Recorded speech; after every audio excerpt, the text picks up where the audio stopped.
Fifaliana lehibe ho andray miaraka aminao atao anatin'izao fandaharana fantariny marina izao dia mbola mamerina ny arahaba ho antsika rehetrarehetra izay manaraka ny fandaharana na tratra ny taona vaovao enina amby roapolo sy roa arivo ity ary manonona ny fiadanan'i Jesosy ny fahatsarany Jesosy indrindra fa fisandratana koa ho anao izay mpanaraka an'izao fandaharana izao amin'ity taona 2026 ity. Ny loha hevitra izay zaraina amintsika androany dia hoe esory ny sampy raha tia aomby ianao amin'ity taona 2026 ity. Esory ny sampy raha tia aomby ianao amin'ity taona 2026 ity. Sika kristianina ny tena ivatana n'ity loha hevitra androany ity. Ny akamaroantsika zao kristianina izay nivavaka tany am-piangonana tamin'ny faran'ny taona iny sy ny voalohany taona dia samy nametraka mibavaka ny taona vaovao ary samy nandray ny tsodrano avy any amin'ny mpanompon'Andriamanitra any amin'ny fiangonana izay misy antsika tsirairay avy any isika. Fa zao anefa ny zavatra tiana tsipiana hoe na mivavaka toy ny ahoana ary isika kanefa mbola misy sampy miaroaro eo amin'ny fiainantsika dia iny foana no mitondra blokazy, mitondra faharavam-piainana, mitondra fikorontanana eo amin'ny fiainantsika. Ny sampy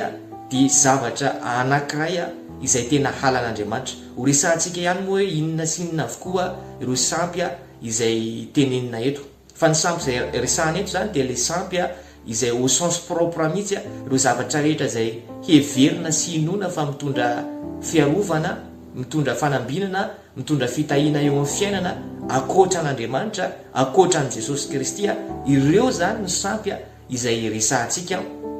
Ka ny sampy, ny fanompo-tsampy dia zavatra anankiray izay tena tsy tian'Andriamanitra, mihoatra noho ny fahotana tena halan'Andriamanitra ny fanompo-tsampy, ny resaka sampy. Ary Andriamanitra dia milaza mihitsy ao amin'ny Deutéronomia toko 7:12 ny 2:12 any hoe 7:12 ny 2:12 amin'ny Deutéronomia dia milaza Andriamanitra hoe fahavetavetana eo amin'ny mason'Andriamanitra mihitsy ny fanaovana an'izany rehetrarehetra ny sampy zany. Ka tena tsy tian'Andriamanitra mihitsy ny resaka fanompo-tsampy. Ary izay indrindra no tokony esorintsika eo amin'ny fiainantsika amin'izao voalohan'ny taona izao, amin'izao fiandohan'ny taona izao, raha tiantsika ny anana fiainana mahomby, anana fiainana mandroso, anana fiainana milamina, stable ary misy filaminana sy fiadanana, dia ny zavatra mila esorintsika eo amin'ny fiainantsika aloha voalohany indrindra dia ny sampy ireo zavatra rehetra izay mirivalize, izay taosika mandraha fiain'Andriamanitra, satria ny sampy dia fandrafinan'Andriamanitra. Ka ireo zavatra rehetrarehetra eo amin'ny fiainantsika izay mbola tompontsika akoatra n'Andriamanitra izay antsoina hoe sampy ireo aloha mila esorina voalohany ho afaka amin'ny fiainantsika, izay vao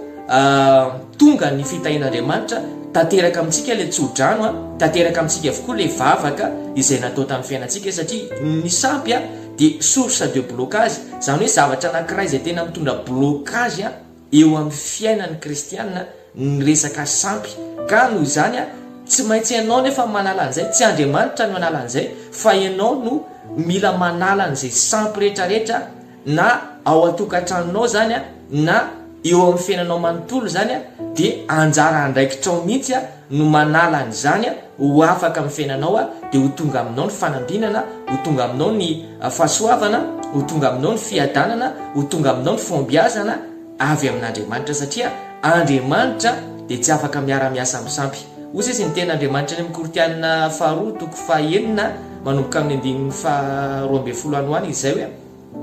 inona ozy izy ny fanarahan'ny Kristy sy Beliala, ary inona ozy izy no ikambanan'ny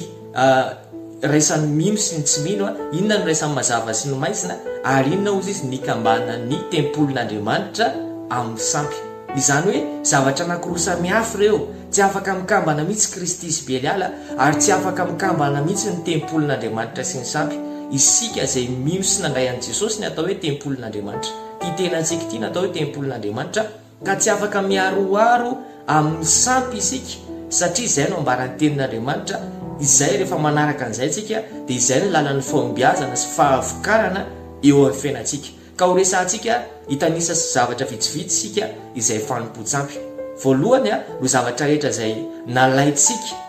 eo amin'ny fiainantsika, nalaitsika tany aman'olona, tany amina mpanandro nomeny piskidy, na mety bracelet io, na mety vakana io izay entina na ataontsika hoe zavatra atao eny amin'ny volo na zavatra atao eny amin'ny tanana eny hoe ity zavatra ity dia entinao tia porte chansonnao tia rehefa manao examen rehefa manao concours rehefa misy zavatra ataonao rehefa misy varitra ataonao na rehefa misy fanambo ataonao dia ity zavatra tia ento tia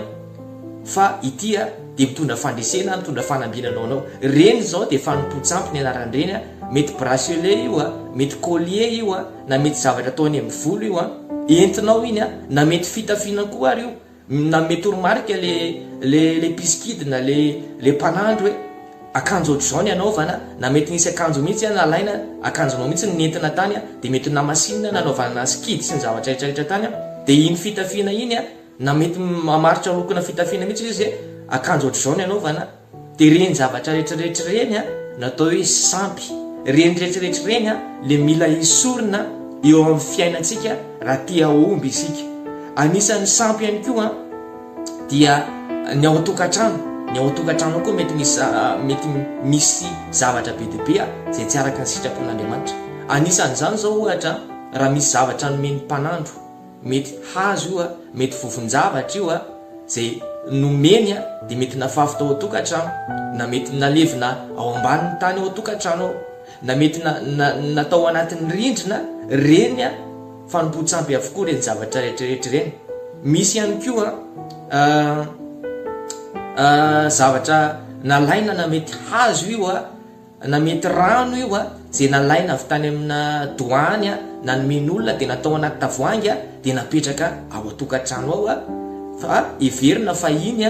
dia mitondra fiarovana mitondra fanambinana mitondra fitahiana iny dia mitondra soa ao an-tokantrano fa tadidio fa fanompontsampy iny ilay antsoina hoe sampy mety hazo ihany koa io hazo zay inona fa mitondra fiarovana dia apetraka ao an-tokantrano ao mety mpanjaka be ny tany zay apetraka ao an-tokantrano satria heverina sy inona fa mitondra soa sy fiarovana ao an-tokantrano ilay izy dia apirimina tsara ao an-tokantrano ao dia mety ihany koa io mety vato zay inona fa mitondra chance dia apetraka ao an-tokantrano ao reny sampy avokoa ny anaran'ireny zavatra rehetrarehetra reny mety ihany koa io tsy avy amina famadiana nalaina dia napetraka mety tapatsy kely dia napirimina ao an-tokantrano satria inona fa mitondra fanambinana mitondra soa zay zavatra avy any amin'ny famadiana zay mety ihany koa lambapaty noho ny fahatahorana dia napetraka ao an-trano ilay izy na mety hoe noho ny finoana ihany koa fa mety mitondra soa zay lambapaty dia napetraka ao an-tokantrano reny rehetrarehetra reny dia tokony isorina ao an-tokantranontsika satria reny zavatra momba ny faty rehetrarehetra mipetraka ao an-tokantrano reny ange dia miantso fanana fahafatesany izay mitondra famonoana sy fandravana miantso fahafatesana ao an-tokantrano ka mahatonga ny zavatra rehetrarehetra ho lasa tsy mandeha araka ny tokony ho izy lasa mitondra aretina tsy mety afaka ao an-tokantrano lasa mitondra fikorotanana fanambadiana mitondra fikorotanana fifandraisana lasa maty ny asa lasa tsy mandeha araka ny tokony ho izy tsony ny zavatra rehetrarehetra misy ihany koa ary zavatra momba ny faty mihitsy reny vatapaty le hazo reny dia alaina dia iny tehirizina ao an-trano natao any amin'ny varavarana sy ny rehetrarehetra reny zavatra reny dia sampy ihany koa ny anaran'ireny zavatra rehetrarehetra reny noho izany mila mitandrina isika mila esorina zany hoe ny fitandremana dia fanisorana an'ireny ho afaka ao an-tokantranontsika mety boky ihany koa izy io boky zay resaka magia boky miresaka sorcellerie resaka famisaviana ao an-tokantrano ao tadidio tsara fa ny boky misy fanompontsampy dia misy hery zay mitondra faravana sy blocage ao an-tokantrano ao ny olona rehefa tena ny bebaka ao amin'ny asan'ny apôstôly toko faha-9 ny 9 ny piskidy ny mpilalao ody dia nentiny zareo avokoa ny boky sy ny fitaovana nentiny tamin'ny skidiny tany dia nentiny teo anatrehan'ny olona rehetrarehetra dia nidorana zany fa tsy nitehiriziny tany an-tranony tsy najanony tany an-tranony mihitsy ny boky fanompontsampiny fa nidorana teo masony olona rehetrarehetra ohatrany koa mety kadra mety sary ao an-tokantrano mety sary ny zavatra voasikotra ao an-tokantrano zay dia tena raharahany tenin'Andriamanitra mihitsy na mety sarin'olona izy io na mety sary ny zavatra eny amin'ny lanitra izy io na sary ny zavatra ety an-tany raharahany tenin'Andriamanitra ka iny zavatra iny dia inona fa ny fisiany iny ao an-tokantrano dia mitondra fiarovana mitondra fanambinana mitondra fahasoavana reny ny atao hoe fanompontsampy deutéronomie toko fa roapolo ny andinin'ny faefatra sy ny andinin'ny fahadimy dia milaza mihitsy ny ten'Andriamanitra azy asiana reny esory reny ozy izy. Ny andinin'ny fahadimy izy dia milaza hoe aza miankoka amin'ireny ozy izy na manompo azy ianao ozy izy fa halan'Andriamanitra zany zavatra zany, tsy tian'Andriamanitra ny fisian'ireny zavatra ireny eo amin'ny tokantranontsika ary reny mitondra faharavana satria mantsy amin'ity taon'ity Andriamanitra dia hamaly lasa mitondra famonona eo amin'ny fiainantsika raha mbola miaroaro amin'ny sambo isika, lasa mitondra fahafatesana, lasa mitondra fandravana, lasa isika ihany no lasa mametraka blokazy amin'ny fiainantsika rehefa mbola mitahiry amin'ireny zavatra ireny. Fa Andriamanitra Jesosy Kristy dia Andriamanitra saro-piaro izy ka tsy afaka miaroaro amin'ny resaka sampy eo amin'ny fiainantsika, fa Andriamanitra saro-piaro izy ary ny devoly ihany koa dia tsy mamela mahazo fa ny fisian'ireny zavatra ireny eo amin'ny fiainantsika sy eo amin'ny tokantranontsika dia varavarana lehibe misokatra ahafahan'ny devoly miditra sy mandrava ny fiainantsika manontolo. Noho izany fotoana izao anapahana hevitra anesorana n'ireo sampy rehetrarehetra ho afaka atao tokantranontsika eo amin'ny fiainantsika reny rehetrarehetra reny dia rehefa isorinao reny dia hanomboka isokatra ny fiainanao, ahita fiovana ianao, ahita fahatsarana ianao ary izany raha ina aminao dia izay ihany koa ny fandaharantsika tamin'ity androany ity akasitrany ianao nanaraka hatramin'ny farany dia mirary soanao tahin'i Jesosy daholo.